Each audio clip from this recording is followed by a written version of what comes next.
ఉత్తమ గురువు లేదా నాయకుడు లేదా ఆచార్యుడి యొక్క ఆ, ఆచరణ, తర్వాత ఆదేశాలు, ఆచరణ, తర్వాత బోధనలు, వాటి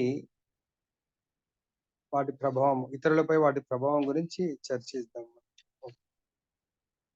శ్రీమద్ భగవద్గీత యథాతథము 3వ అధ్యాయము కర్మయోగము 21వ శ్లోకము. యద్యదాచరతి శ్రేష్ఠః తత్తద్దేవేతరో జనః సయత్ ప్రమాణం కురుతే లోకః తదనువర్తతే. తాత్పర్యం భాష్యం శ్రీల ప్రభుపాదుల వారు రచించారు. ఓం అజ్ఞానతిమిరాంధస్య జ్ఞానాంజనశలాకయా చక్షురున్మిలితం యేన తస్మై శ్రీ గురవే నమః. నమో ఓం విష్ణుపాదాయ కృష్ణప్రేష్ఠాయ భూతలే శ్రీమతే భక్తి వేదాంత స్వామినిధి నామినే. నమస్తే సరస్వతీ దేవీం గౌరవాణి ప్రచారిణి నిర్విశేష శూన్యవాది పాశ్చాత్యదేశతారిణి. జయ శ్రీ కృష్ణ చైతన్య ప్రభు నిత్యానంద శ్రీ అద్వైత గదాధర శివాసది గౌరభక్త వృంద. హరే కృష్ణ కృష్ణ కృష్ణ హరే హరే, హరే రామ రామ రామ హరే హరే. जय श्री श्री राधा रमन लाल की जय. समवेत भक्त वृंद की जय. वांछा कल्पतरुभ्यश्च कृपा सिन्धुभ्यैव च पतितानामपावनेभ्यो वैष्णवेभ्यो नमो नमः. మీ అందరికీ కోటి కోటి దండవత్ ప్రణామాలు. దయచేసి చాలా ఇంట్రెస్టింగ్ సబ్జెక్ట్. ఎవరైనా రాకుంటే నేను వాళ్ళ మీద ప్రేమతోనే పిలుస్తున్నాను, రిక్వెస్ట్ చేయండి. చాలా మంచి క్లాస్. ఎలా ఉండాలా, సొసైటీని లీడ్ చేయాలన్నా మనకు కొన్ని లక్షణాలు కావాలా, ఇంటిని లీడ్ చేయాలన్నా కొన్ని లక్షణాలు కావాలి, డిపార్ట్మెంట్లో ఎనీ పోస్ట్, భక్తిలో కూడా ఒక గ్రూప్ ని లీడ్ చేయాలన్నా మనకు కొన్ని లక్షణాలు ఉండాలా. అవి ఆచరణ యోగ్యం, మనం ఆచరించి ఇతరులకు బోధించాలి. సో అప్పుడే మనము నాయకుడు, గురువు అనే స్థానాన్ని మనము స్వీకరించవచ్చు. సో దానికంటే ముందు ఒక మంచి స్టూడెంట్ మంచి గురువు కాగలుగుతాడు, ఒక మంచి గురువు మంచి స్టూడెంట్ ని తయారు చేయగలుగుతాడు. సో ఒక ఉత్తమ ఇల్లాలు ఇంకో ఉత్తమ ఇల్లాలు తయారు చేయగలుగుతాడు. ఒక ఉత్తమ తండ్రి ఉత్తమ కొడుకుని, తర్వాత తదనంతరం తండ్రిని తయారు చేయగలుగుతాడు. అలా వీటన్నిటికీ చాలా అద్భుతమైనటువంటి లక్షణాలు ఈరోజు తెలుసుకుందాము. చాలా ముఖ్యమే, మన పిల్లలకు కావాలా, మనకు కావాలా, సొసైటీకి కావాలి, దేశానికి కావాలి, ప్రపంచానికి కావాలి, అంతా కూడా. సో ఇక్కడ చెప్తున్నారు భగవంతుడు, మహనీయుడైన వ్యక్తి ఎట్టి కార్యములను చేయునో వానిని సామాన్య జనులు అనుసరించును. సో కాబట్టి ఇక్కడ ఏం చెప్తున్నారు, మహనీయులైనటువంటి వ్యక్తి అంటే గొప్పవారు ఎటువంటి కార్యాలను చేస్తారు. సో మనం ఆల్రెడీ భాగవతంలో చదువుకుంటున్నాం, భగవద్గీతలో కూడా కర్మల గురించి. సో కార్యం అంటే కర్మ చేయటం. మహనీయుడైనటువంటి వ్యక్తి ఎటువంటి కర్మలు చేస్తారో సామాన్య జనులు వాటిని అనుసరిస్తారంటే, ఎగ్జాంపుల్ మన ఇంటి నుంచే తీసుకుందాం. ప్రపంచంలో మన దేశం ఒక పార్ట్, ఈ దేశంలో మన రాష్ట్రం ఒక భాగం, రాష్ట్రంలో మన జిల్లా, ఆ విధంగా తీసుకుంటే మొత్తం మన ఇల్లు కూడా ఒక భాగము, ప్రజలలో మనం కూడా ఒక భాగం. కాబట్టి మన ఇంటిని మనము ఒక గృహాన్ని గుడిగా మలుచుకోవాలా. ఒక శాంతి ఏమంటారు మనము, పలానా దగ్గరికి వెళ్తే చాలా శాంతిగా ఉంటది, పలానా ప్లేస్కి వెళ్తే ఆ పలానా ప్లేస్ ఏదో మన ఇల్లు కావాలి. ప్లస్ ఫస్ట్ ఎక్కడి నుంచి ప్రారంభమవుతుంది, మన ఇల్లు శాంతిగా ఉండాలంటే మన శరీరంలో మన హృదయం ఎప్పుడు కూడా, మన మనసు శాంతిగా ఉండాలి. సో ఆ విధంగా మన హృదయము, మన శరీరము, మన మనసు శాంతిగా ఉన్నటువంటి వ్యక్తి మహనీయుడిగా మారగలుగుతాడు. ఎప్పుడు శాంతిగా ఎలా ఉండగలుగుతాడు? సో మన ఇంద్రియాలను మనం కంట్రోల్ చేసుకోవాల్సి ఉంటుంది. ఎవరైతే ఇంద్రియాలను కంట్రోల్ చేసుకుంటారో వాళ్ళ దేహాన్ని సక్రమమైనటువంటి మార్గంలో నడపగలుగుతారు. అదర్వైజ్ వాళ్ళు సక్రమమైనటువంటి మార్గంలో నడిపించలేరు. సో మరి ఈ మహనీయుడైనటువంటి వ్యక్తి ఎట్టి కార్యం చేయనో వారిని, మరి మహనీయుడు ఎవరిని అంటారు? అసలు మహనీయుడు ఎలా తయారవుతాడు? మహనీయుడికి ఉండవలసినటువంటి లక్షణాలు ఏంటి? ఆ మహనీయుడు అంటే మహాత్మ. మనందరం ఆత్మలము. మనం మహాత్మ కావాలి, మహనీయుడుగా మారాలి. అందరూ కూడా ఆ మనని అనుసరించే విధంగా మనము ఆదర్శవంతమైనటువంటి జీవితాన్ని, ఆదర్శవంతమైనటువంటి కర్మల్ని చెయ్యాలి అంటే మనము మన యొక్క లక్షణాలను ఏ విధంగా డెవలప్ చేసుకోవాలి. సో 2 రకాలుగా ఆధ్యాత్మిక, భౌతిక. ఎవరైతే ఆధ్యాత్మిక జీవితాన్ని పర్ఫెక్ట్ గా లీడ్ చేస్తారో వాళ్ళు పర్ఫెక్ట్ గా భౌతిక జీవితాన్ని కూడా లీడ్ చేయగలుగుతారు. కానీ ప్రభుజీ భక్తులందరూ లీడ్ చేయగలుగుతారంటే గుర్తుపెట్టుకోండి, మెచ్యూర్డ్ భక్తులు అంటే వాళ్ళందరూ కూడా చాలా భక్తి యోగాన్ని ప్రాపర్ గా అర్థం చేసుకున్నట్టయితే, భగవంతుని చక్కగా అర్థం చేసుకున్నట్టయితే, గురువుని చక్కగా అర్థం చేసుకున్నట్టయితే, గురువు అంటే మళ్ళీ ఇక్కడ ప్రామాణికమైనటువంటి బోనఫైడ్ అంటారు, ప్రామాణికమైనటువంటి ఆచార్యుడిని అనుసరించాలి. అటువంటి ఆచార్యుడి యొక్క బోధనను అనుసరించాలి. ప్రామాణికం అంటే మనకు చెప్తున్నారు, ఈ యొక్క సృష్టిలో 4 ప్రామాణికమైనటువంటి పరంపరలు ఉన్నాయి. ఆ 4 పరంపరల్లో మనది బ్రహ్మ, మధ్వ, గౌడీయ. అంటే కృష్ణుడి నుంచి వస్తున్న ఈ 4 పరంపరలు. కృష్ణుడి నుంచి బ్రహ్మ, మధ్వ, గౌడీయ సాంప్రదాయం. రెండవది అదే కృష్ణుడి నుంచి స్త్రీ సాంప్రదాయం. మూడవది కుమార సాంప్రదాయం. 4 రుద్ర సాంప్రదాయం. కాబట్టి మనం భక్తి చేస్తున్నాము అన్నప్పుడు మనకు ఎటువంటి లక్షణాలు మనకు ఉండాలంటే ఉపదేశామృతంలో చెప్తున్నారు, వాచో వేగం మనస క్రోధ వేగం జీవా వేగం ఉదరోపస్థ వేగాన్ ఏతాన్ వేగాన్యో విషహేత ధీర సర్వాం అపీమాం పృథ్వీం చ శిష్యాత్. సో మనకు ఈ 6 రకాలైనటువంటి నియంత్రణలు తప్పనిసరి ఉండాలి. మనం ఒక ధీరుడిలాగా, ఒక నాయకుడిలాగా, ఒక గురువులాగా ఎదగాలంటే ఈ 6 కంట్రోల్స్. వాచో వేగం, వాక్కు యొక్క వేగాన్ని, ఈ మాటలను అనవసరంగా మనం మాట్లాడకూడదు, ఆచితూచి మాట్లాడాలి. అర్థమైందా? సో కాబట్టి ఎప్పుడన్నా పెద్ద ఇంపార్టెంట్ మీటింగ్ ఉందనుకోండి, మనం ఒక కంపెనీలో లీడ్ చేస్తున్నాం అనుకోండి, చాలా జాగ్రత్త ముందే రాసి పెట్టుకుంటాం అన్నట్టు, ఏం మాట్లాడాలా, ఏం మాట్లాడకూడదు అనేది. సో కాబట్టి ఇక్కడ వాచో వేగం, వాక్కు యొక్క వేగాన్ని, తర్వాత మనసు యొక్క వేగాన్ని, తర్వాత నాలుక యొక్క వేగాన్ని, ఉదరము యొక్క వేగాన్ని, తర్వాత మన యొక్క మైథున సుఖం గురించి ఏదైతే జెనిటల్స్ యొక్క వేగాన్ని ఎవరైతే కంట్రోల్ చేసుకుంటారో వాళ్ళు ధీరుడు, వాళ్ళు ఒక ఆచార్యుడు, గురువు. అతనే ఇతరులను శిష్యులుగా చేసుకునే అర్హత, హక్కు. ఎవరు పడితే వాళ్ళని గురూజీ. సో ఆయనకి అర్హతలు ఏవీ లేవు, ఆయన శిష్యుడే అవ్వడానికి అర్హత లేదైతే ఆయనని గురువుగా పిలిపించుకోవడం చాలా చాలా సంతోషంగా ఉంటుంది ఆయనకు. అలా తన దగ్గర ఒక్క అర్హత కూడా లేదు, కానీ ఆ విధంగా మనం పిలిచి ఆయన అనుసరించినట్టయితే సో మనం నా నిజమైన శిష్యుడు కాలేము. ఇంకా శిష్యుడే కానివాడు, చేలా కానివాడు గురువు అవడం అనేది కళ అన్నమాట. కాబట్టి దానికి ఇంకా చెప్తున్నాను, ఈ సొసైటీలో మనము ఎన్నో పాత్రలను పోషించాల్సి వస్తుంది. ప్రతి పాత్రకు భగవంతుడు మనకు భాగవతంలో చెప్పాడు 5.5.18లో, గురుర్న సస్యాత్ స్వజనో న సస్యాత్ పితా న సస్యాత్ జననీ న సస్యాత్ దైవం న సస్యాత్ నా పతిష్య సస్యాత్ నమో చేద్యః సముపేత మృత్యుం. సో ఇక్కడ గుర్తు పెట్టుకోండి, ఒక ఆచార్యుడు, గురువు, నాయకుడు. నాయకుడు అంటే ప్రజలను ఉద్ధరించేటువంటి లీడర్. సో తన స్వార్థానికి ప్రజల సొమ్ముని కొల్లగొట్టేవాడు నిజమైన నాయకుడు కాదు. రాజు అంటే ప్రజలందరినీ భగవద్ధామాన్ని చేర్చేవాడు, భగవంతుడి యొక్క ప్రతినిధి. రాజు అన్నది. గురువు కూడా భగవంతుడి యొక్క ప్రతినిధి.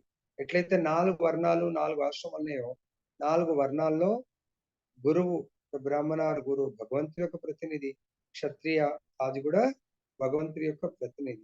మరి ఆ ప్రతినిధి ఏ విధంగా ఉండాలా? నా మోచేద్యః సముపేతం, తనను ఆశ్రయించినటువంటి వారిని ఆయన యొక్క ముఖ్యమైన కర్తవ్యము, వాళ్ళకి ఏదో మాయమాటలు చెప్పి, ఏదో మాటలతో సంతోషపెట్టి కాలం గడిపేవాడు కాదు. నిజమైన గురువు, నిజమైన బంధువు, నిజమైన తండ్రి, నిజమైన తల్లి, నిజమైన మిత్రుడు, నిజమైన భర్త ఎవరు అంటే, వీళ్ళందరూ కూడా వేరే వాళ్ళ ఆశ్రయాన్ని వేరే వాళ్ళకి ఆశ్రయం ఇచ్చేవాడు. తల్లి బిడ్డలకు ఆశ్రయం ఇస్తుంది, తండ్రి బిడ్డలకు ఆశ్రయం ఇస్తాడు, గురువు కూడా శిష్యులకు ఆశ్రయాన్ని ఇస్తాడు, భర్త భార్యకు ఆశ్రయం ఇస్తాడు, బంధువులు, ఈ విధంగా వీళ్ళందరూ కూడా ఆశ్రయాన్ని ఇస్తారు. కానీ ఆ ఆశ్రయంతో ముంచేస్తారు.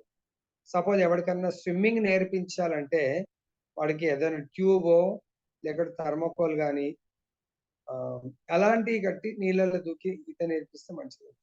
కానీ వాడికి ఏమీ తెలియని వాడికి, సో వాడికి ఒక పెద్ద బండరాయి కట్టి దూకురా అంటే వాడు అట్టే పోతుంది, మళ్ళీ తేలడు. సో కాబట్టి గురువు అనేవాడు వాడికి ఈత నేర్పించాలంటే రాదు, వాడికి నీళ్ళల్లో అలా ఉండాలి. పైన వాడు ఎంత కష్టపడదామన్నా మునిగే ఛాన్స్ ఉండకూడదు. అప్పుడు కాళ్ళు చేతులు ధైర్యం కొట్టుకుంటూ పోతా ఉంటాం. దాంట్లో దిగుతూనే మునిగిపోయింది అనుకోండి వేస్ట్. కాబట్టి మనని గురువుగారు స్విమ్మింగ్ పూల్లో స్విమ్మింగ్ కోచ్ దగ్గరికి వెళ్తాం, మనని ఆయన ముంచడు, రక్షిస్తారనే నమ్మకంతో. అదేవిధంగా మన దగ్గరికి వీళ్ళు ఎవరైతే ఆశ్రయించారో, మన ఆశ్రయాన్ని కోరి వచ్చారో, వాళ్ళందరినీ కూడా మనము ఈ జన్మ మృత్యు అనే చక్రం నుండి తప్పించగలగాలి. అలా తప్పించని వాడు నిజమైన గురువు కాదు అని మనకి ఇక్కడ చెప్పడం జరుగుతూ ఉంది. కాబట్టి మహనీయుడు ఎప్పుడు కూడా తన యొక్క కార్యముల ద్వారా సామాన్య జనులను అంటే వాళ్ళను ఆ మార్గంలో, ఆదర్శవంతమైనటువంటి మార్గంలో నడిపించాలి తప్ప వాళ్ళని ముంచెత్తకూడదు. తన ఆదర్శప్రాయ కర్మం ద్వారా దేనిని అతడు ప్రమాణంగా నిర్ణయించినో దానినే లోకమంతయు అనుసరించును. సో రాజు ఆయన ఏదైతే విధి విధానాలను తీసుకొస్తాడో దాని లోకమంతా అనుసరించవలసి ఉంటుంది. గురువు గారు ఉన్నారు, శిష్యుడికి ఏమీ తెలియదు పాపం. వాడు ఆ గురువు గారు చాలా బాగున్నాడు, వేషధరణ బాగుంది, మాట బాగుంది అని చెప్పేసి ఆయన అనుసరిస్తూ ఉంటాడు. తర్వాత తెలుస్తుంది ఆల్రెడీ మునిగిపోయేటప్పుడు, అరే గురువు గారు నాకు చెప్పిందంతా కూడా నన్ను ఉద్ధరించేది కాదు, నన్ను ముంచేది. సో ఎందుకంటే భౌతికంగా చాలా భోగాలను అనుభవించే విధంగా ఆయన మోటివేట్ చేస్తే అటువంటి గురువు శుద్ధ దండగారు. మరి ఆ గురువులు ఎలా ఉండాలా? ఆ భగవంతున్నే అందించేటువంటి గురువు నిజమైన గురువు. ఇక్కడ సో ఈరోజు ఒక గురువు గారు చెప్తుంటే నేను ఒక లీల విన్నాను. సో మన అందరికీ తెలుసు, రంగనాథ్ స్వామి శ్రీరంగంలో ఆయనకు మెయిన్ పూజారి ఉంటారు, ఒక గురువు గారు. సో ఆయనకు ఒకే ఒక కూతురు ఉంటుంది. ఆ కూతురు పెళ్లి చాలా ఘనంగా చేస్తాడు. పక్క రాజ్యంలో ఆ రాజ్యం యొక్క రాజా గురువు ఆస్థాన పండితుడికి కుమారుడికి ఇస్తాడు అన్నట్టు. సో ఈయనకు చాలా పేరు ప్రతిష్ట ఉంటుంది కాబట్టి మంచి రాజా పండితుడు ఆ రాజ్యంలో ఉన్న పండితుడికి ఇస్తాడు.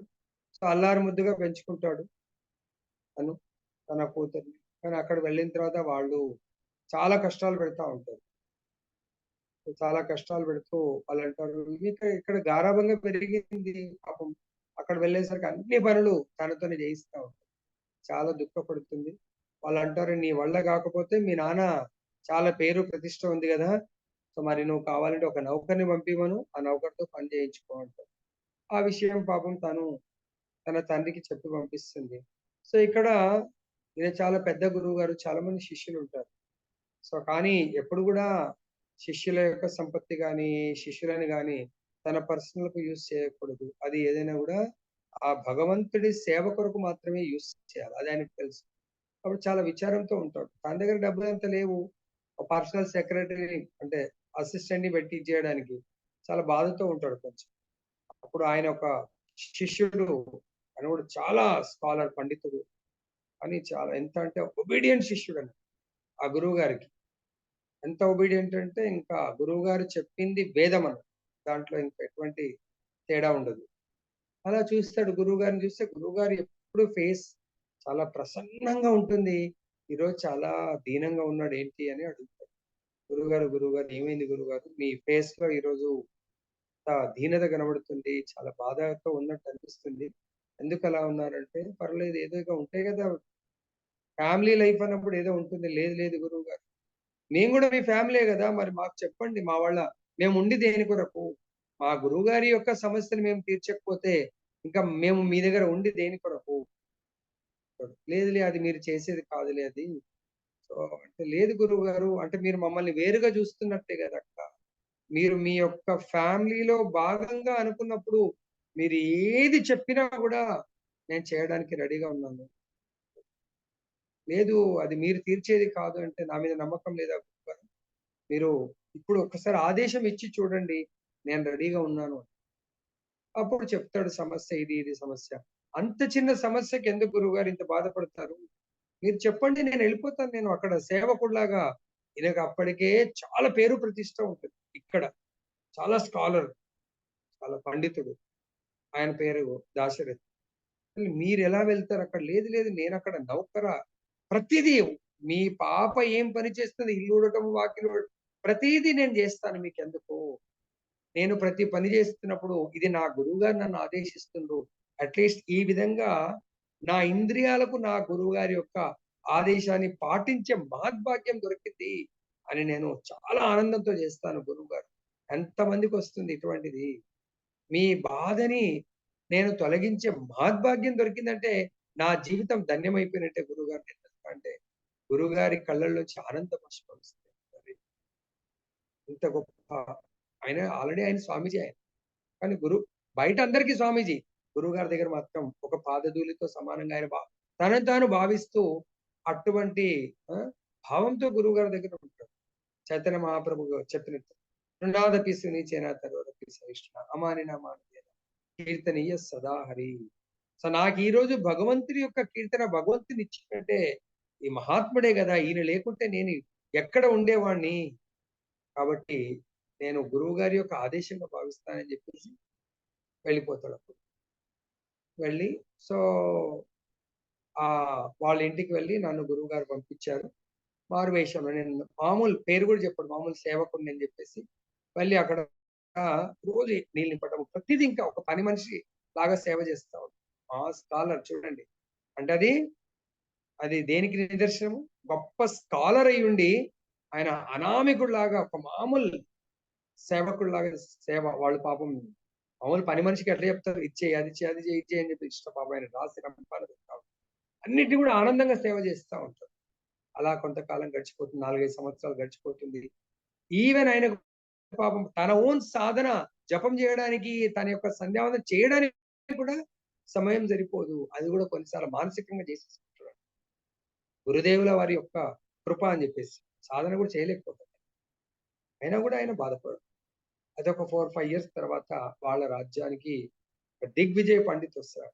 భగవంతుడి లీలలు ఎట్లా ఉంటాయి అంటే మనం ఉత్తమ గురువుల దగ్గర మనం ట్రైనింగ్ పొందామా లేదా అనేది అలా టెస్ట్ జరుగుతది. మనకంత సామర్థ్యం లేదు గానీ అలా వాళ్ళందరూ మహాత్ములు కాబట్టి మహాత్ములకు అలాంటి టెస్ట్ మనం కూడా ఎవరైనా మహాత్ములు అవ్వదలుచుకుంటే అలాంటి టెస్ట్ కూడా మనకు కూడా పెట్టొచ్చు. సో అప్పుడు వాళ్ళ ఊరికి దిగ్విజయ పండితుడు వస్తాడు. ఈయన ఆస్థాన పండితుడు. వీళ్ళ గురువు గారి హ్మ్. భర్త. అంటే వాళ్ళ అమ్మాయి వాళ్ళ భర్త. సో, అప్పుడు పూర్వకాలం ఈ శాస్త్ర కాంపిటీషన్ అన్నప్పుడు వాళ్ళేమడుగుతారో తెలీదు కాబట్టి సకల శాస్త్రాలన్నీ గూడా ఇంట్లో ఉన్న శాస్త్రాలు ఆ సభకు మోసుకొని రమ్మంటే ఈయన చాలా స్కాలరు, గొప్ప స్వామీజీ నార్మల్ వేషధారణలో ఉన్నాడు కాబట్టి అవి తీసుకొని అంటే ఇంట్లో ఉన్న బుక్స్ అన్ని మోసుకొని వెళ్తాడు. అప్పుడు ఆయన గూడా తెచ్చుకుంటాడు. ఇద్దరికి ఫుల్ కాంపిటీషన్ నడుస్తా ఉంది. హోరాహోరీలో దాదాపు ఈయన లాస్ట్ ఓడిపోయే స్టేజ్‌కొస్తాడు. అప్పుడింకా మా గురువు యొక్క అల్లుడు మొత్తం ఓడిపోయేటట్టుడు, రాజ్యం ఓడిపోయేటట్టు పూర్వకాలం దాని మీదనే డిపెండ్ అయ్యేదన్నట్టు. ఇంకా యుద్ధాలతో ఎలా ఓడిపోయినట్టో శాస్త్రంలో గూడా ఓడిపోతే రాసేయాల్సొస్తుంది. చాలా దీనావస్థలో ఉంటే అప్పుడు గురు ఆయన ఓడిపోతే నా యజమాని ఓడిపోతే నేను ఓడిపోయినట్టు. సో, కాబట్టి నా ఓటమి ఇంకా ఈ రాజ్యం ఓటమి పాలవుతుంది అని చెప్పేసి ఆయన ఏం చేస్తాడు, ఇంకా లాస్ట్ ఒప్పుకోక ముందు తను లేచి, మీరు మా యజమానితో ఎందుకు, నేను ఆయన యొక్క సేవకుణ్ణి, చాలా లోయెస్ట్ సేవకుణ్ణి, మీరు అడిగేదిగా ఫస్ట్ నాతో కూడా ఫస్ట్ కాంపిటీషన్ పడింది, నాకు ప్రశ్నలు అడగండి తర్వాత ఆయన ఓటమి తర్వాత అని చెప్పేసి సాంస్క్రిట్ లో చాలా ధారాళంగా మాట్లాడేసి అడగమంటాడు. ఆయన ఆ దిగ్విజయ్ పండిట్ ఈయన ఆ మాటలకే చాలా షాక్ అవుతాడు. అప్పుడు అడగమంటే నిజంగా ఆయన్ని అడిగితే ప్రతి దానికి సమాధానం చెప్తే ఈయన సమాధానంలోనే ఆ దిగ్విజయ్ పండిట్ దాసోహం అయిపోయి గుర్తించి, ఈయన మామూలు వాడు కాదు, డైరెక్ట్ సాక్షాత్ సరస్వతి పుత్రుడు ఉన్నటువంటి ఈయన దాసుడు కాదు, సేవకుడు కాదు అని చెప్పేసి ఆయన ఈ సేవకుడు ప్రణామం చేస్తే అప్పుడు అంటాడు, లేదు లేదు, నేను ఆఫ్టర్ ఆల్ ఒక సేవకుని, మా గురువు గారికి ప్రణామం చేయండి, మా యజమానికి చేయండి అంటే అప్పుడు వాళ్ళ యజమాని కూడా లేదు. ఎంత అహంకారము గర్వం ఉన్నది, కాస్త నన్ను నిజంగా ఓటమి నుంచి ఈయన కాపాడండి అని అప్పుడు తనకు తాను కూడా ఆయన, లేదు లేదు, నేను ఆల్రెడీ ఓడిపోయాను, నేను ఒప్పుకుంటున్నాను, నిజమైన గెలుపు మా సేవకుడు, కానీ ఆయన సేవకుడు అని నేను ఇప్పుడు నమ్మట్లేదు, is not Sevak, is scholar, ఆయన ఎవరో చెప్పకుండా ఉన్నాడు, బట్ ఆయనదే ఈ విజయము అని చెప్పేసి చెప్పడం జరుగుతుంది. అయినా కూడా ఆ దాశరథి మహాత్ముడు, లేదు ఆ దండగాని ఏదైతే మీరు బహుమతి ఇవ్వాలనుకుంటున్నారో మా గురువు గారికి ఇవ్వండి అని చెప్పేసి చెప్తాడు. అప్పుడు మళ్ళీ ఆయన ఏం చేస్తాడు, ఆ యొక్క బుక్స్ అన్ని బండల్స్ అని ఇంటికి తీసుకెళ్ళిన తర్వాత అప్పుడు అడుగుతాడు, లేదు మహాత్మా, మీరు సేవకులు కాదు, మీరెవరో చెప్పండి, ఇంతకాలం మీరు దాచి ఉంచారంటే అప్పుడు చెప్తాడు, నేను పలా దాశరథ స్వామీజీ అంటే ఆ వాళ్ళ గురువు గారి అల్లుడు కంట తడబెట్టుకొని నీళ్లు ఏడుస్తూ, స్వామి మీతో మేము ఇంతకాలము ఇటువంటి తుచ్చమైనటువంటి పనులు చేయించామా, మమ్మల్ని పట్టించండి, క్షమించండి అని వేడుకుంటాడు. సో అప్పుడు లేదు, ఇంకా మీతో మేము సేవలు చేయించుకోలేము, మేమే మీ సేవకులు అవ్వడానికి అర్హత లేదు, అటువంటిది మీరు ఇంతకాలం సేవ చేశారు స్వామి, ఎంతో అపరాధం చేశామంటే, లేదు మీరేం చేయలేదు, ఇది నా గురువాజ్ఞ, గురువు గారి ఆజ్ఞను నేను శిరసావహించడానికి వచ్చాను, నేను నా మహద్భాగ్యంగా భావిస్తున్నానని చెప్పేసి వాళ్ళ దగ్గర నుంచి వెళ్ళిపోతాడు. ఎప్పుడైతే ఈయన శ్రీరంగం రంగనాథ స్వామి దగ్గరికి వెళ్ళాడో అప్పుడు గురువు గారి యొక్క కళ్ళలో ఆనంద బాష్పాలు, గురువు గారు హక్ చేసుకుంటారు. అప్పుడు రంగనాథ స్వామి దర్శనానికి వెళ్ళగానే రంగనాథ స్వామి పడుకున్నవాడు ఈ దాశరథిని తన యొక్క హృదయానికి హత్తుకొని చాలా ఆశీర్వదిస్తారు. అంటే చూడండి, మహాత్ముల యొక్క, అంటే వాళ్ళ గురువు గారు ఎంత పుణ్యాత్ముడు, ఎంత మహనీయుడు, ఎంత మహాత్ముడైతే అటువంటి శిష్యుడు, ఆ శిష్యుడు కూడా గురువు గారి యొక్క వచనాలను, తన యొక్క గురువు గారు ఎంత భగవంతుడికి శ్రేష్టమైనటువంటి భక్తుడు, అటువంటి గురువు గారు చెప్పలేకపోతున్నాడు, కానీ నిజమైన శిష్యుడు గురువు గారి యొక్క మనోభావాలను గ్రహించి సేవ చేస్తాడు. కొందరు ఈ రోజుల్లో 10 సార్లు చెప్పినా కూడా సేవ చేసే పరిస్థితి లేదు. కాబట్టి ఇక్కడ మనము గ్రహించాల, గురువులకు తగ్గ శిష్యుడిగా కావాలంటే కేవలము సేవాభావంతోనే మనం ఆ పొజిషన్ ని పొందగలుగుతాము, భగవంతుని మెప్పించగలుగుతాము. ఆదర్శ, ఇప్పుడు చూడండి, ఆయన రేపు పొద్దున దాశరథి స్వామీజీ అంటే ఆ పొద్దున గొప్ప గురువు గారు అయ్యారు. మరి ఆయన తన గురువు గారి కొరకు ఎంత లోయెస్ట్ పని చేశాడు, ఇతరులకు ఇంకా ఆయన చెప్పాల్సిన అవసరం లేదు. ప్రతి ఒక్క శిష్యుడు కూడా అంత గొప్ప సేవా భావంతో ఆయన దగ్గర నడుచుకున్నారు. నెక్స్ట్, స్వీయాచరణం ద్వారా ప్రజలకు బోధింపగల నాయకుడు సామాన్య జనులకు ఎల్లప్పుడూ అవసరం. నాయకుడే స్వయంగా ధూమపానం చేస్తూ ధూమపానము చేయవద్దని జనులకు బోధింపలేడు. బోధింపనారంభించుటకు పూర్వమే బోధకుడు చక్కని ఆచరణను కలిగి ఉండవలని శ్రీ చైతన్య మహాప్రభు తెలిపింది. ఆ విధంగా బోధించువాడే ఆచార్యుడు లేక ఆదర్శ బోధకుడని చెప్పబడును. కనుకనే సామాన్య జనులకు బోధించుట కొరకై గురువు తాను ముందుగా శాస్త్ర నియమములను అనుసరింపవలను. బోధకుడు శాస్త్ర నియమములకు విరుద్ధమైన నియమములను సృష్టింపరాదు. దయచేసి ఇక్కడ మీరు అందరు కూడా ఈ రోజు వింటున్నారు, రేపు పొద్దున ఏదో ఒక రోజు బోధకులు కాగలరు. ఆల్రెడీ కొంతమంది ఒకవేళ బోధిస్తా ఉంటే, సో ఇక్కడ చైతన్య మహాప్రభు చెప్తున్నారు, ఎవరైతే స్మోకింగ్ చేస్తున్నారో ఇతరులకు స్మోకింగ్ మానేయమని చెప్పలేదు. ఎవరైతే భగవంతుడి నామం చేయలేరో ఇతరులకు నామం చేయమని చెప్పలేరు. ఎవరైతే భగవద్గీత తను క్లాస్ వినరో ఇతరులు క్లాస్ వినమని చెప్పలేరు. ఎవరైతే భాగవతం నా చదవరు, నా క్లాస్ వినరు, వాళ్ళు ఇతరులకు శ్రవణం కీర్తన చేయమని చెప్పలేరు. ఎవరైతే ఇప్పుడు భగవంతుడి యొక్క శాస్త్రం, ఎస్ ప్రభుజీ నేను భగవద్గీత క్లాస్ తీసుకుంటున్నాను, మీరు క్లాస్ తీసుకుంటారు, బాగుంది. కూడా మనం ఆచరించి ఇతరులకు బోధించాలి. పూర్వకాలం ఒకసారి అంటే ప్రభుపాద వారు చెప్తా ఉంటారు, గాంధీ గారి దగ్గరికి కూడా సబర్మతి ఆశ్రమంలో ఒక తల్లి తన కొడుకుని తీసుకొని వస్తుందండి. సో గాంధీ గారి మాట దేశమంతా విని స్వాతంత్ర ఉద్యమంలో పాల్గొంటుంది కదా అని చెప్పేసి తన కొడుకు కూడా ఏమని చెప్తే వింటాడేమనే ఉద్దేశంతో ఆమె గాంధీ దగ్గరకు వస్తే, ఏంటమ్మా అంటే, నా కొడుకు బెల్లం అంటే చాలా పిచ్చి, వదలట్లేదు బెల్లాన్ని, కొంచెం మీరు చెప్తే ఏమైనా వదిలిపెడతాడేమో అంటే, గాంధీ గారు అంటారంట, అమ్మ ఒక 3-4 డేస్ తర్వాత రా అని చెప్తాడు. సరే పెద్ద ఆయన గారు చెప్పిండని వెళ్తున్నాను. అప్పుడు 3-4 డేస్ తర్వాత ఆ వెళ్ళిపోయిన రోజు నుంచి తనకు బెల్లం అంటే చాలా పిచ్చాడు. చాలా ఇప్పుడు ఆ రోజు నుంచి తన సేవకులకు చెప్తారంట, లేదు ఈ రోజు నుంచి నేను బెల్లం మానేస్తాను. అప్పుడు 3-4 రోజుల తర్వాత వస్తే అప్పుడు చెప్పాడు, నువ్వు ఈ రోజు నుంచి బెల్లం తినకు అని చెప్పేసి. అవంటుంది, ఇదే మాట ముందు చెప్పాలి కదట అమ్మ, నీ కొడుకు ఏదైతే ఉండదో నాకు కూడా అదే ఉంది, కాబట్టి నేను చెప్పాలంటే నేను మానేయాలి అని చెప్పేసి చెప్తున్నాను. సో కాబట్టి ఎవరైతే ఆచార్యుడు, నాయకుడు, బోధకుడు ఉన్నాడో తను పాటించాలా, తర్వాత తను బోధన చేయాలా. సో తను పాటిస్తున్నది చూస్తే ఇతరులు ఎవరైతే వింటున్నారో వాళ్ళకు పాటించాలి అని అనిపిస్తుందని. సో నేను పాటించలేనప్పుడు ఇతరులకు బోధనలు చాలా మట్టుకు ఈ రోజుల్లో కలియుగంలో యూట్యూబ్ మిగతా అన్ని కూడా ఛానల్స్ లో ఎవరు వెళ్ళి చూస్తారు? వాళ్ళు బోధనలు మాత్రం బ్రహ్మాండంగా ఉంటాయి, పాటించేది అనుసరించేది మాత్రం ఏమీ ఉండదు. సో కాబట్టి చూస్తాం. కనుకనే ఆ విధంగా బోధించువాడే ఆచార్యుడు లేక ఆదర్శ బోధకుడు అని చెప్పబడు. కనుకనే సామాన్య జనులకు బోధించుట కొరకై గురువు తాను ముందుగా శాస్త్ర నియమములను అనుసరించవలెను.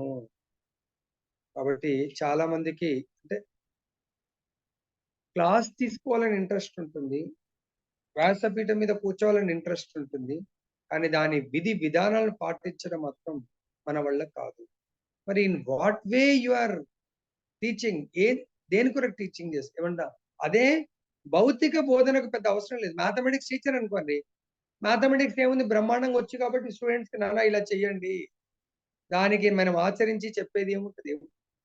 అక్కడ కూడా ఆ టీచర్లు కూడా డిసిప్లిన్ ఉండాలి. క్లాస్ టైం కంటే ముందు ఆయన రావాలి. క్లాస్ స్టార్ట్ అయిన తర్వాత 15 నిమిషాలు పిల్లలు కూడా 15 నిమిషాల తర్వాత వస్తారు.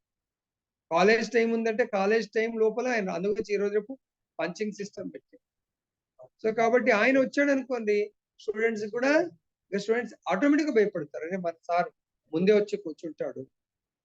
సో ఇది ఇప్పుడు మనం చాలా మందికి తల్లులకు చెప్తా ఉంటాం, మాతాజీ మీరు భగవద్గీత అటెండ్ చేయండి. ఓకే ప్రభుజీ. మాతాజీ భగవద్గీతలో మనకు 12.9 ఉంది. 12.9 లో ఏం చెప్తున్నారు శివాని మాతాజీ, ఒకసారి చదవండి మాతాజీ. సాధన భక్తులు స్పెషల్ గా తను పాటించి బోధన చేయాలి.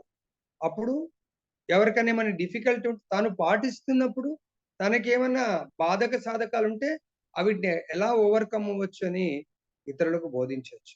కాబట్టి ఇక్కడ మనకు ఆచార్యులు ఏం చెప్తారంటే, మన వర్ణాశ్రమ ధర్మంలో ఏదైతే బ్రాహ్మణ, క్షత్రియ, వైశ్య, శూద్ర, తర్వాత బ్రహ్మచర్య, గృహస్థ, వానప్రస్థ, సన్యాసం. సో దీంట్లో మనకు రామచంద్రుల వారు మర్యాద పురుషోత్తముడు, ప్రతి మర్యాదను మనకు పాటించి బోధించే విధంగా ఆదర్శప్రాయంగా భగవంతుడు 11,000 సంవత్సరాలు ఈ ప్రపంచాన్ని పరిపాలించాడు రామచంద్రుడు. సో ఏ పాత్ర తీసుకున్నా కూడా రామచంద్రుడు ఎక్కడ కూడా వంక పెట్టేట్టుగా రామచంద్ర అసలు ఆ అవతారాన్ని మించిన అవతారం లేదు. భగవంతుడి చూడండి ఎన్నో అనంతమైన అవతారాల్లో ఇటువంటి పాత్రలే భగవంతుడు పోషించలేదు. ఇప్పుడు కృష్ణుడు ఉన్నాడు అనుకోండి, మానవాతీతమైనటువంటి లీలలు భగవంతుడి అవన్నీ కూడా. కానీ చైతన్య మహాప్రభు మన రామచంద్రుడు ప్యూర్లీ సో మానవ మాత్రుడు ఎలా ఉండాలి, ఎలా ఉంటూ తన అంతిమంగా ఎలా అయితే భగవంతుడు రామచంద్రుడు తనను అనుసరించిన ప్రతి ఒక్కరిని కూడా భగవద్ధామం తీసుకొని వెళ్ళాడు. చిన్నప్పటి నుంచి కూడా మనం కూడా మీకు చెప్పాను అనుకో, చెప్పిన లేదు తెలియదు. సో ఆయన ప్రతిదీ కూడా మర్యాద అంటే ఇంకా దాన్ని మించినటువంటిది లేదు. అదే కృష్ణుడు ప్రతి దాంట్లో కూడా ఆయన ఎక్స్ట్రాడినరీ అని మనం ఏ యుగంలో తీసుకున్నా కూడా నవదా భక్తుల ఆచార్యులు అదేవిధంగా మహాజనులు వీళ్ళందరూ కూడా ఆచార్యులు వాళ్ళందరూ వాళ్ళ వాళ్ళ ఫీల్డ్ లో ఆచరించి బోధించారు. లైక్ ఎగ్జాంపుల్ నవదా భక్తుల ఆచార్యులను తీసుకోండి. మొట్టమొదటి ఆచార్యుడు ఎవరు? నవదా భక్తుల ఆచార్యులు పరీక్షిత్ మహారాజ్. పరీక్షిత్ మహారాజ్ చూడండి ఈ భూమండలానికి చక్రవర్తి. మరి ఆయనని ఒక బ్రాహ్మణ బాలుడు వచ్చి శపించాడు, ఏమీ అనలేదు ఆయన. ఎస్ తనను తాను ఎస్ నేను వాళ్ళ నాన్నకు అపరాధం చేశాను కాబట్టి ఆయన వెళ్ళిపోయాడు. సో వెళ్ళిపోయి ఏం చేసిండు, ఆ యొక్క శాపాన్ని స్వీకరించి నిజమైన గురువుని వెతుక్కుంటూ అక్కడ తన జీవితం యొక్క అంతిమ పరమ లక్ష్యాన్ని ఆయన వెతుక్కుంటూ శ్రవణం ద్వారా తన యొక్క పరమ లక్ష్యాన్ని పొందడానికి ప్రయత్నించాడు. పరమ లక్ష్యాన్ని పొందాడు. అంటే ఒక ఆదర్శవంతమైనటువంటి రాజు, బ్రాహ్మణుడు పెద్దవాడైనా చిన్నవాడైనా తనకంటే గొప్పవాడుగా ఆయన భావించి ఆయన యొక్క ఆదేశాలను కూడా స్వీకరించాడు. సో ఇక్కడ వీళ్ళందరికీ ఈ ప్రతి రాజుకు ఆదర్శం వారు. ఈ రోజు కూడా కొన్ని లక్షల సంవత్సరాలు గడిచిపోయిన రామరాజ్యం గురించి తీసుకుంటారు. అదేవిధంగా చూడండి ఆ రామరాజ్యంలో భగవంతుడు రామచంద్రుడు మరియు భగవంతుడి యొక్క అలాదిని శక్తి అయినటువంటి సీతమ్మ వారి పాత్రలు అమోఘం అన్నట్టు. అదేవిధంగా రామచంద్రుడి యొక్క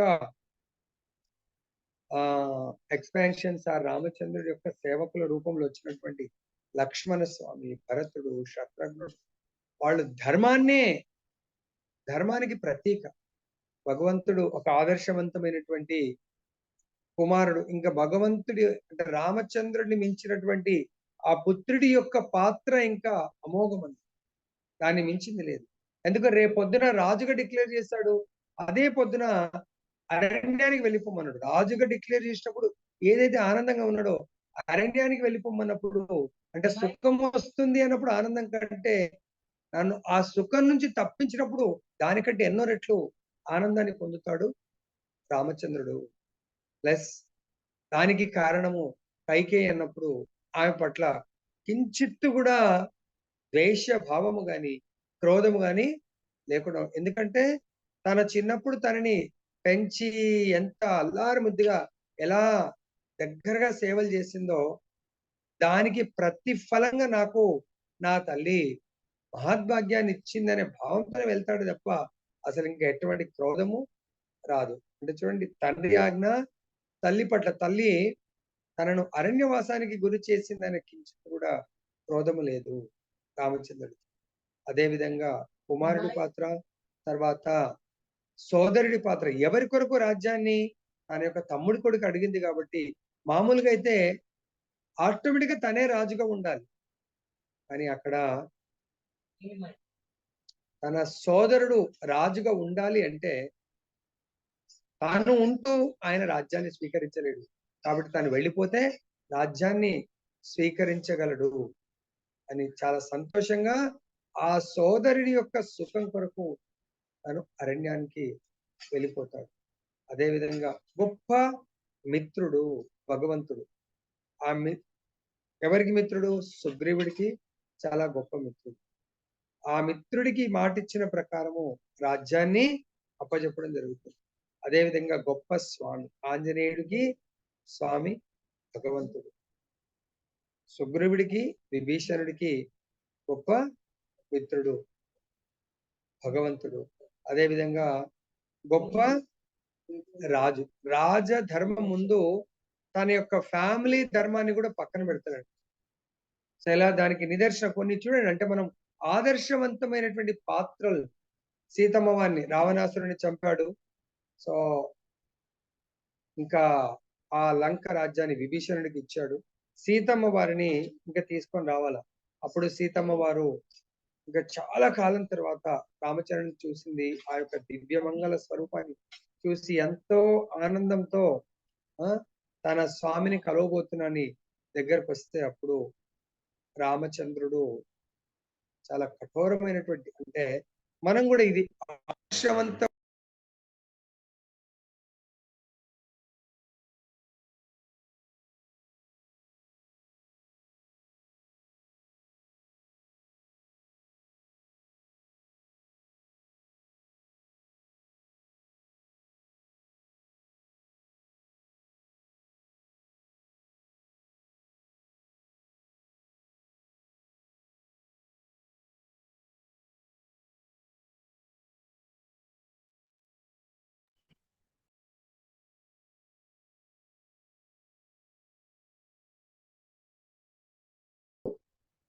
అంటే లోకం గురించి, అంటే రాజుకి మర్యాదల్ని ఎలా పాటించాలి అని చెప్పేసి సీతమ్మ వారికి చాలా ఇష్టం లేకున్నా కూడా భగవంతుడికి తెలుసు.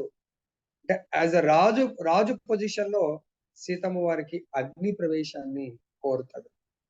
లక్ష్మణుడు చెప్తాడు. సో అచితి పేర్చి అగ్ని ప్రవేశం. అప్పుడు కూడా ఒక్క మాట కూడా రామచంద్రుడు నన్ను అనుగురించే సాధ్వి పతివ్రత శిరోమణుడు భగవంతుడి నుంచి ఒక్క క్షణం కూడా. అప్పుడు అదే అంటుంది. సో అగ్నిలో దూకే ముందు, ఏ అగ్నిదేవా, నేను నా స్వామి యొక్క మనస్సు నుంచి ఒక క్షణకాలం కూడా దూరము వెళ్ళనట్టు అవుతే నా మనస్సు ఇతర పరపురుషుడి పట్ల నా మనస్సు క్షణకాలం కొరకు కూడా వెళ్ళనట్టు అవుతే నన్ను రక్షించి. అదే విధంగా ఆ విధంగా ఆ రావణాసురుడు వచ్చినప్పుడు తను అన్కాన్షియస్ లో పడిపోతున్నాడు. సో ఆ విధంగా ఎన్నో రకాలుగా వేడుకొని అప్పుడు అగ్నిలో ఆమె ప్రవేశిస్తుంది మహాసాధ్వి.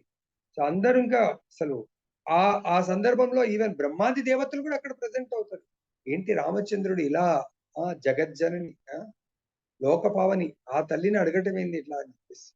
కానీ ఎప్పుడైతే ఆమె అందులో ప్రవేశించిందో లోపల నుంచి అగ్నిదేవుడు ఒరిజినల్ మాయా సీతను ఒరిజినల్ సీతను తీసుకొచ్చి ఛాయా సీతను వదిలేసి ఒరిజినల్ సీతమ్మ వారిని తీసుకొచ్చి రామచంద్రుడికి వేడుకుంటాడు. స్వామి, ప్రతి క్షణం మీ యొక్క తపన, మీ యొక్క ధ్యానం చేస్తుంది సీతమ్మ వారు, కాబట్టి తనను స్వీకరించండి అని చెప్పేసి చెప్పడం జరిగింది. సీతమ్మ అంటే ఆదర్శవంతమైనటువంటి పత్నిగా ఎలా ఉండాలి. సో ఇతరులందరూ చాలా మంది కంప్లైంట్ చేస్తారు. మా ప్రభుజీ ఎట్లా, మా ప్రభుజీ అట్లా, మాకు శాంతి లేదు, మీకు తెలియదు ప్రభుజీ మా ప్రభుజీ గురించి. ఇది ఒకసారి జరిగింది. అసలు కొత్తగా పెళ్లి వస్తేనే అరణ్యాలకు వెళ్ళిపోయారు. వెళ్ళిపోయి వచ్చిన ఎన్నో కష్టాలు పడి ఇక్కడికి భర్త దగ్గరకు వద్దామంటే అగ్ని ప్రవేశమాయ. దాని తర్వాత కొంతకాలానికే రామచంద్రుడు ఎవడో ఒక ప్రజానికం అన్నాడని చెప్పేసి సీతమ్మ వారిని మళ్ళీ అరణ్యాలకు పంపిస్తాడు. అప్పుడు కూడా అరణ్యాలు వదిలిపెట్టేటప్పుడు కూడా లక్ష్మణుడికి చెప్తుందంట రామచంద్రుడి గురించి. సో ఆయన చాలా చక్కగా ఉండవను అది ఇది అని చెప్పేసి అక్కడ కూడా రామచంద్రుడు ఇంత కూడా దూషించదు. సో కాబట్టి ఇలా ఆదర్శవంతమైనటువంటి పాత్రలు ఒక స్కూల్ టీచరే గాని, గురువు గాని, ఆధ్యాత్మిక గురువు గాని, ఇంట్లో తండ్రి గాని, తల్లి గాని, మనం ఒకటి గ్రహించాలా, ఎస్ నేను ఆత్మను, కానీ ఇక్కడ పోషిస్తుంది ఈ శరీరాన్ని భగవంతుడు ఇచ్చాడు. ఇది నా ప్రారబ్ధ కర్మని అనుభవించడానికి కొరకు ఈ శరీరం ఇచ్చింది. ప్రారబ్ధ కర్మ దేంతో కూడుకుని ఉంటుంది? ఈ ప్రారబ్ధ కర్మ కొన్నిసార్లు అత్తమామలతో కష్టాలను పడాల్సి వస్తుంది, కొన్నిసార్లు భర్తతో, కొన్నిసార్లు కొలీగ్స్ తో, కొన్నిసార్లు నైబర్స్ తో, కొన్నిసార్లు పిల్లలతో. ప్రారబ్ధ కర్మ గుర్తుపెట్టుకోండి. కొన్నిసార్లు పిల్లలే తల్లిదండ్రులతో కష్టాలు పడాల్సి వస్తుంది. సో ఇవన్నీ కూడా ఈ శరీరము దేంతో కూడుకున్నది? త్రిగుణాలతో కూడుకున్నది. ఈ త్రిగుణాలు కూడా సపోజ్ తామసిక గుణం ఎక్కువ ఉందనుకొని నా ప్రారబ్ధ కర్మ, అంటే నేను అనుభవించాల్సినటువంటి కర్మ తామసిక కర్మలో అనుభవించాల్సి ఉందనుకో, కర్మ ఫలాలు కాబట్టి నా లోపల తామసిక గుణం లీడ్ చేస్తుంది. సో అట్లా నేను సాత్విక కర్మలు అనుభవించాల్సి ఉందనుకోండి, నేను సత్వగుణంలో జీవిస్తాను. కొన్నిసార్లు మనం సత్వగుణంలో ఉందామనుకున్నా నాకు ప్రారబ్ధ కర్మ ఎట్లా ఉంది, తామసిక కర్మ ఫలాలను అనుభవించేది ఉంది. అప్పుడు మేబీ మా ఇంట్లో మా తల్లిదండ్రులు భక్తులు ఉండరు. అప్పుడు వాళ్ళు నేను పాటిస్తున్నటువంటి భక్తికి వాళ్ళు విరోధం. ఎట్లయితే ప్రహ్లాదుడు మహాభక్తుడు, మహాజనకుడు. కానీ ఆయన తండ్రి భగవంతుడికి బద్ద శత్రువు. కాబట్టి తండ్రితోనే ఆయన పనిష్మెంట్స్ అనుభవిస్తూ ఉంటాడు. అయినా కూడా తన గుణము గుణాతీతము. సో విశుద్ధ భక్తిలో, విశుద్ధ సత్వగుణంలో ఆయన దాని నుంచి తప్పుకోడు. కాబట్టి ఆయనకు తెలుసు, ఎస్ నేను ఆత్మను, ఈ శరీరము నా ప్రారబ్ధ కర్మ, తండ్రితో కష్టాలు పడేది ఉంది. కానీ ఇదే శరీరము నా ఆత్మ ఏమైతే కోరుకుంటుందో అది మాత్రం చేయవలసిందే. అది చేసేటప్పుడు ఎన్ని కష్టాలు వచ్చినా శరీరం భరించాల్సిందే అని ఫిక్స్ అవుతాం. కాబట్టి ఈ విధంగా మనము రామచంద్రుడి యొక్క జీవితంలో ఎన్నో ఆదర్శవంతమైనటువంటి పాత్రలను మనం చూడొచ్చు. సో కాబట్టి నేటికి కూడా మనం చర్చిస్తాము. అదే విధంగా శ్రీ చైతన్య మహాప్రభు ఆదర్శవంతమైనటువంటి సన్యాసి, ఆదర్శవంతమైనటువంటి శిష్యుడు, ఆదర్శవంతమైనటువంటి భర్త, ఆదర్శవంతమైనటువంటి కుమారుడు. తన తల్లి ఏకాదశి వ్రత పాలన చేయట్లేదు. సో చాలా హంబుల్ గా తల్లిని ఒక కోరిక కోరి అడిగి రిక్వెస్ట్, అమ్మా నువ్వు ఏకాదశి పాటించు. సరే, కొడుకుకు మాట ఇచ్చింది కాబట్టి అప్పటి నుంచి ఏకాదశి వ్రతాన్ని పాటించడం మొదలుపెట్టింది. సో తర్వాత చైతన్య మహాప్రభు వచ్చారే, రామచంద్రుడు ఎట్లయితే మర్యాద పురుషోత్తముడో చైతన్య మహాప్రభు ప్రేమ పురుషోత్తముడు.